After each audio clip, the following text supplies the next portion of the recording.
Estamos de volta com o programa Consciência Humana, um programa para mentes inteligentes, corações livres e pessoas apaixonadas pela ideia de um mundo melhor, sempre lutando pelo bom, pelo justo e pelo melhor do mundo. Mais que um programa, um gesto de amor e fé na inteligência humana.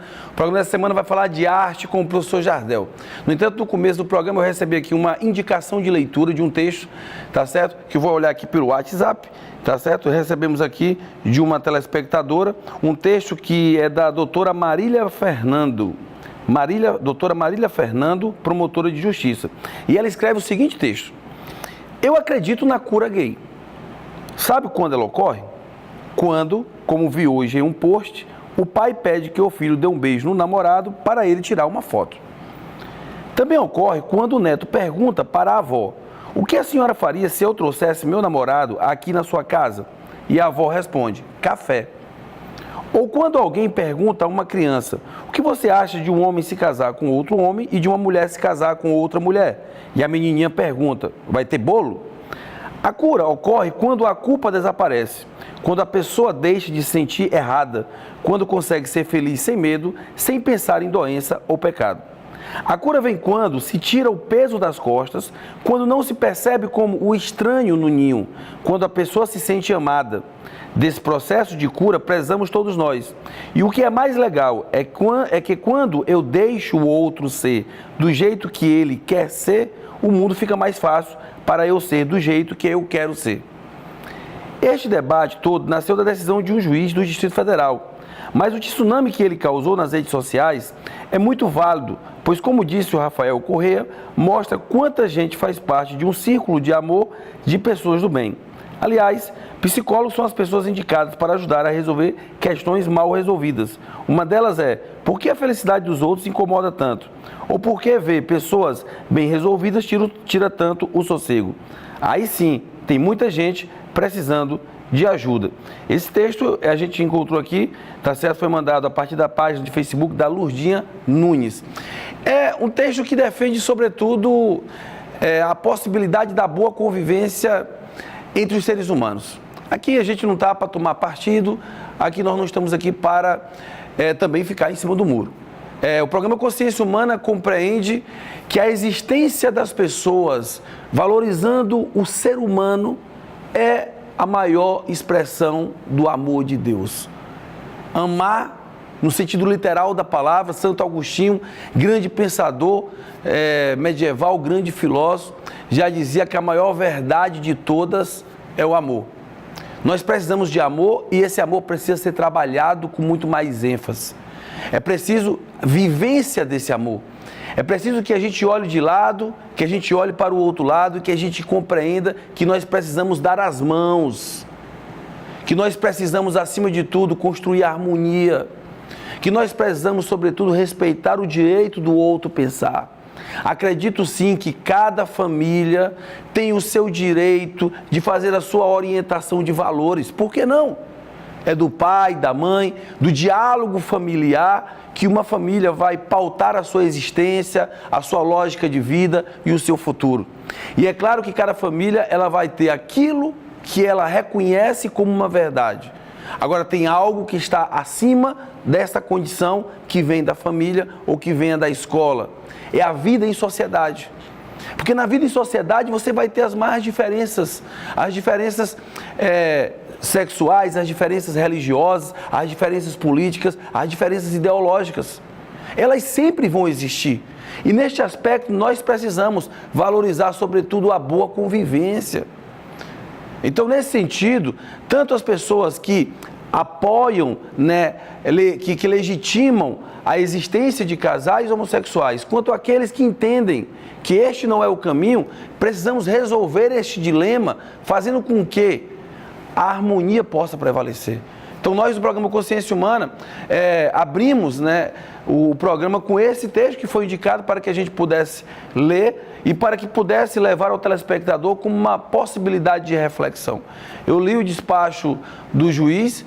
O despacho do juiz está fundamentado dentro de uma questão jurídica. Acredito que os psicólogos têm sim o direito de se relacionar com aquelas pessoas que buscam a ciência da psicologia para tentar entender né, a sua psique, para tentar entender o seu pensamento, para tentar entender as suas decisões.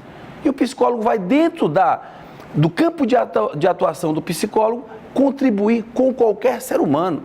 Se eu tiver minha angústia existencial, entender que eu tenho que buscar um psicólogo, eu vou buscar um psicólogo, por que não? O que não vale, gente, é vivermos uma situação de conflito, de confronto constante. Né? Temos que aprender, e eu acho que o aprendizado maior é, sobretudo, promover a vida.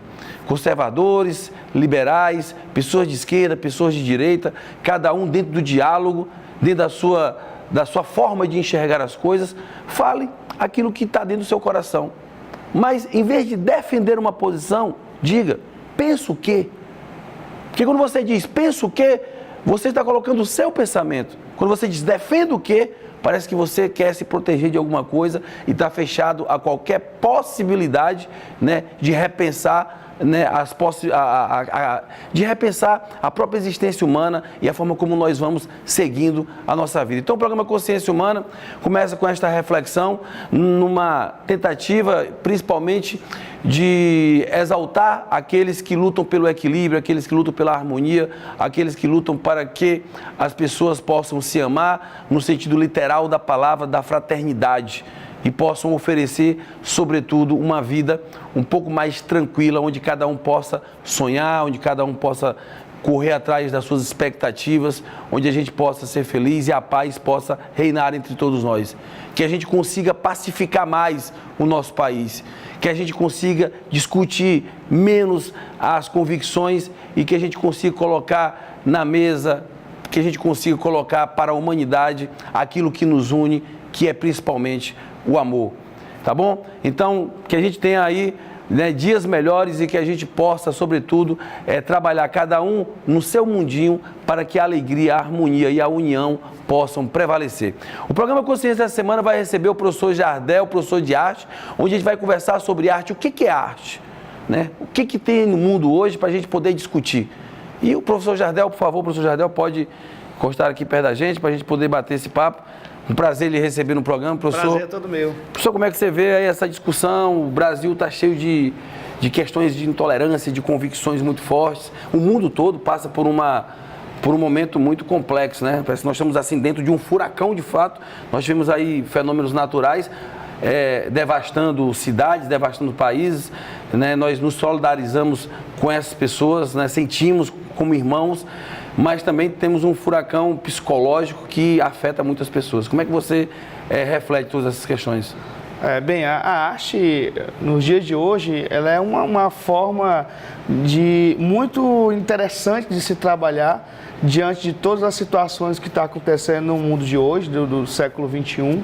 E o que a gente vê no nosso país, por exemplo, é uma situação em que eu vejo a falta de mais criatividade e a falta de arte também para trabalhar nessa questão de combater essa situação que está acontecendo no Brasil. Por exemplo, em outros séculos, século XX, século XIX, artistas se utilizaram, por exemplo, no movimento de vanguarda, alguns artistas com a mente muito politizada utilizaram a arte para poder protestar, fazer alguns protestos.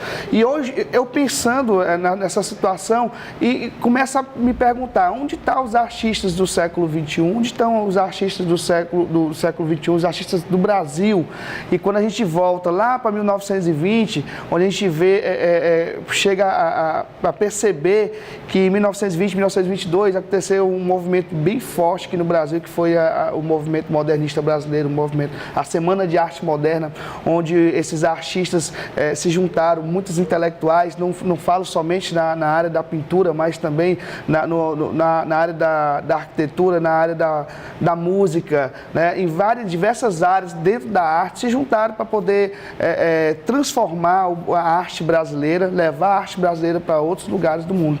E aí hoje eu me pergunto, onde estão esses artistas? Onde estão os artistas do século XXI para poder estar trabalhando, utilizando a arte para poder protestar, como Picasso fez na obra de Guernica, que eu acredito que tenha sido uma obra espetacular, onde ele mostra naquela obra, naquela pintura, os horrores da guerra civil que acontecia em Guernica, né, na província, E aí, hoje eu pergunto, cadê os artistas que não mostram também, que não fazem um protesto através da arte, através da pintura, através da música? Inclusive, essa semana eu assisti um vídeo que mostra uma música da banda Titãs, né? Os Titãs, e onde fala, dá uma ênfase na situação, na crise econômica brasileira, onde dá ênfase no que está acontecendo no cenário brasileiro, no cenário político.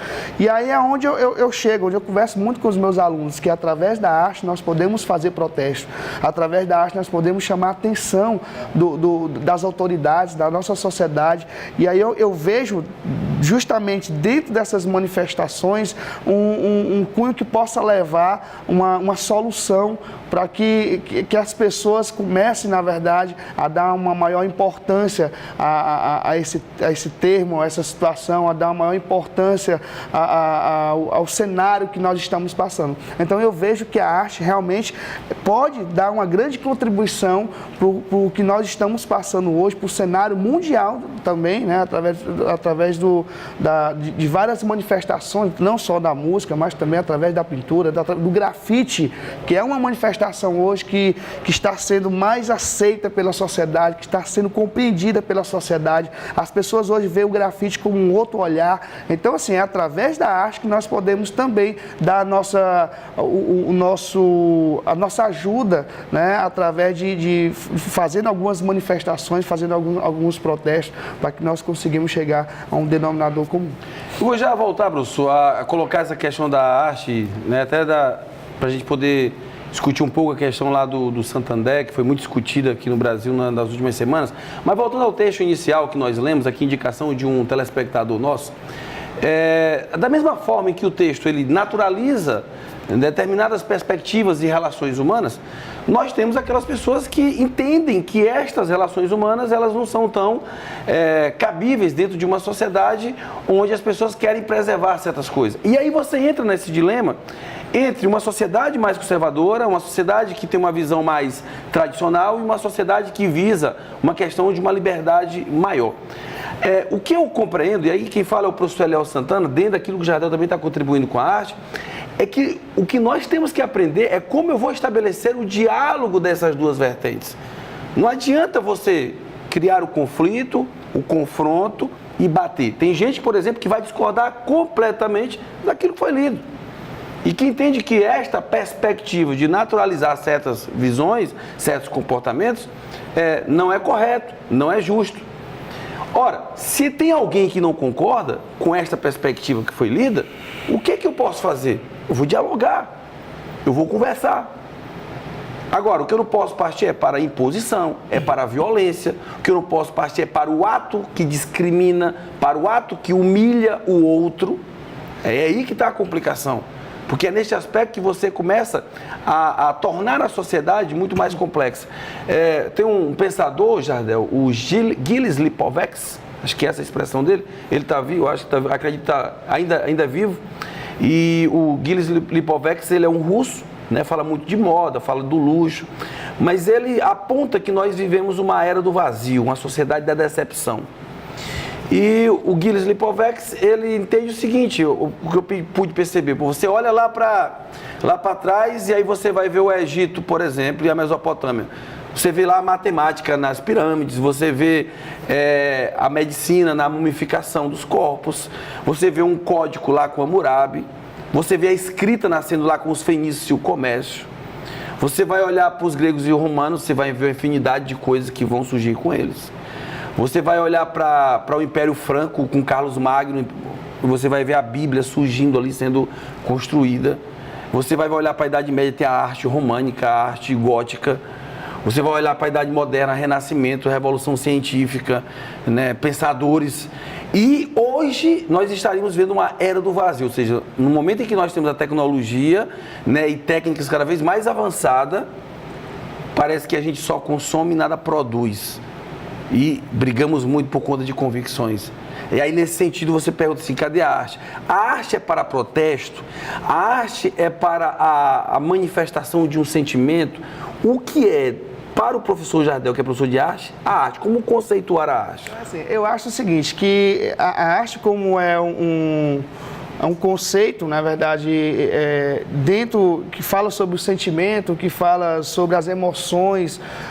Eu acredito, sim, que a arte, ela serve não só para protesto, claro, mas a arte ela vai servir também para expressar os sentimentos do artista, né? No momento em que você começa a utilizar a arte para expressar esse sentimento, eu tenho que ver até que ponto eu posso utilizar a arte para estar servindo ao meu favor e estar também ajudando a sociedade a compreender esse sentimento que eu estou querendo passar. Quando eu falei para você sobre o Picasso, sobre a obra de Picasso, a gente volta ao passado também, alguns movimentos artísticos, no caso como o dadaísmo, que era um movimento de protesto, onde os artistas dadaístas, eles mostravam, eles faziam uma arte onde as pessoas pudessem, na verdade, fazer uma reflexão do que eu poderia transformar numa obra de arte. Você veja bem que o Marcel Duchamp, ele vai pegar um mictório e vai transformar ele em obra de arte, onde as pessoas naquele momento, elas não sabiam o que era aquilo dali. Só que naquele momento que ele estava fazendo isso, ele não estava ofendendo a ninguém. Ele estava utilizando a arte como uma reflexão, né? E hoje, nos dias de hoje, as pessoas, elas procuram uma forma no meu entender, de se mostrar, de aparecer, e aí ele procura, na verdade, de uma forma mais diferente possível para estar sendo o centro das atenções, né? O artista, por exemplo, como ele quer fazer um protesto, uma vez eu vi na televisão uma reportagem em que os artistas utilizaram a pintura nos buracos da rua para mostrar onde está indo o dinheiro do IPVA da população, né? O IPVA que os motoristas pagam, onde é que está indo esse dinheiro? Que as ruas estão esburacadas. O que foi que eles fizeram? Eles não acabaram com o patrimônio público, eles fizeram uma arte, fizeram pinturas, desenho nas ruas para chamar a atenção do poder público. E na mesma hora a televisão foi lá e mostrou o desenho, mostrou as obras de arte desenhadas na rua e sendo uma forma de protesto, né, os artistas tentando protestar e chamando a atenção do poder público. Então eu posso utilizar a arte hoje, nesse mundo vazio que você fala, eu posso utilizar a arte como uma forma de expressar o meu sentimento, a minha forma de indignação, né, através da situação que está acontecendo no país. Não só no país, mas no mundo, através das catástrofes que estão acontecendo hoje no mundo. Então eu posso utilizar, sim, a forma artística, eu posso utilizar a arte para poder mostrar esse sentimento para as pessoas, seja um sentimento de indignação, seja um sentimento de compaixão, enfim, eu, como sendo artista, eu posso utilizar a arte como uma forma de mostrar todo esse sentimento. Bom, nós já recebemos agora aqui mais uma mensagem da Márcia Valéria, que ela manda aqui um mini sermão do padre Joãozinho, que diz o seguinte: sempre existe um sentido maior escondido pelo véu do discurso. Inteligente é quem sabe ler para além das palavras. Inteligência significa ler o que está dentro, o que está no mais profundo.